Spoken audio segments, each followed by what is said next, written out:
അതെ, ഈ ഫ്രൂട്ടിൻ്റെ പേരെന്താണെന്നറിയാവോ? എനിക്ക് സത്യം പറഞ്ഞാൽ ഈ ഫ്രൂട്ടിൻ്റെ പേര് എനിക്കറിയത്തില്ല. ഞാൻ കഴിച്ചിട്ടില്ല. ഞാൻ ആദ്യമായിട്ടാണ് കഴിക്കാൻ പോകുന്നത്. ഞാൻ ഇതിന് മുമ്പ് ഒരു ഫ്രൂട്ടിൻ്റെ വീഡിയോ ഇട്ടപ്പോഴത്തേക്ക് അത് പൊട്ടിച്ച് കാണിക്കാൻ പറഞ്ഞു. അപ്പോൾ ഞാനിതൊന്ന് പൊട്ടിച്ച് നോക്കട്ടെ. നല്ല മണമൊക്കെ ഉണ്ട് കേട്ടോ. ഞാനിത് ആദ്യമായിട്ടാണ് കാണുന്നതും കഴിക്കുന്നതും. ഇതിങ്ങനെ നമ്മുടെ റംബുട്ടാനൊക്കെ എടുക്കുന്നത് പോലെ പൊളിച്ചെടുക്കണം. വീഡിയോയിൽ ഞാൻ കണ്ടിട്ടുണ്ട്. റംബുട്ടാനെ പോലൊക്കെ തന്നെ ഇരിക്കും. ദേ കണ്ടാൽ റംബുട്ടാനെ പോലൊക്കെ തന്നെ ഇരിക്കും.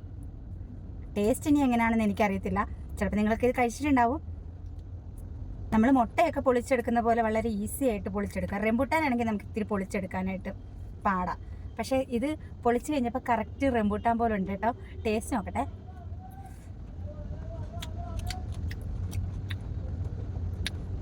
ടേസ്റ്റ് ഉണ്ട്, പക്ഷെ റംബുട്ടാൻ്റെ ടേസ്റ്റ് അല്ല. റംബുട്ടാന് നല്ല മധുരമില്ല. ഇനി ഇതിൻ്റെ ആണെന്ന് എനിക്കറിയത്തില്ല. ഇതിനകത്തത് ഒരു കുരുവൊക്കെ ഉണ്ട് കേട്ടോ.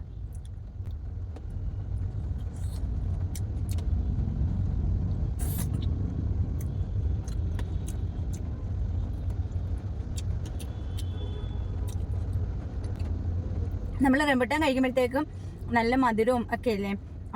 ഇത് പക്ഷേ മധുരം കുറവാണ്. റംബുട്ടാൻ കഴിക്കുന്ന പോലെ തന്നെ. പിന്നെ കഴിക്കാൻ നല്ല എളുപ്പമുണ്ട്. റംബുട്ടാൻ ചിലതൊക്കെ നമുക്ക് കഴിക്കാൻ കുറച്ച് പ്രയാസമല്ലേ. കഴിച്ച് കഴിയുമ്പോൾ ഇത് അതിൻ്റെ അരിയാണെന്ന് തോന്നുന്നു.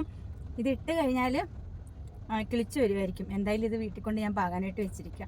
അപ്പോൾ ഇത് കണ്ടിട്ടുള്ളവരും കഴിച്ചിട്ടുള്ളവരും കമൻറ്റ് ചെയ്യാൻ മറക്കല്ലേ. കഴിച്ചെങ്കിൽ എനിക്ക് ഇതിൻ്റെ പേര് അറിയത്തില്ല. കവറിലുണ്ടാവും ഇതിൻ്റെ പേര്. ഞാൻ ലുലു എന്നാട്ടോ വാങ്ങിച്ചത്. അപ്പോൾ ചേട്ടാ.